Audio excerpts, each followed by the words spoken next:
আমার এক ভাই আছেন, কুরবানি নানা অজুহাতে দেয় না। আমার মনের মধ্যে দুঃখ, এই কারণে আমি তার পক্ষ থেকে কুরবানি আদায় করে দিতে পারবো কি না মেহেরবানি করে জানাবেন। প্রিয় ভাইরা, প্রথম একটি কঠিন কথা, কারো পক্ষ থেকে কুরবানি আদায় করে দিতে হলে আপনাকে তার পক্ষ থেকে অনুমতি নিতে হবে।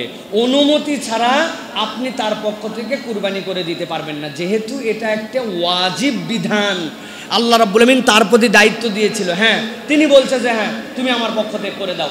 এই পারমিশন যদি দেয় তাহলে আপনি এটা করে দিলে তার পক্ষে আদায় হবে, কিন্তু তাকে বলেনও নাই অথবা সে করেও না, এটাকে পছন্দও করে না, কিন্তু আপনি মনে করছেন আমার ভাইয়ের কুরবানি বিধানটা আমি মওকুফ করে দিব, অথবা আমি তার হয়ে কুরবানি দিয়ে দিলাম, তার কুরবানি আদায় হবে না। দ্বিতীয় মাসলা হচ্ছে প্রিয় ভাইয়েরা, যে তবে তিনি যদি আপনার পিতা হন, মাতা হন অথবা আপনার সন্তান হন, তাহলে তাদের অনুমতি নেওয়া লাগবে না, পিতা মাতা এবং সন্তানের পক্ষ থেকে।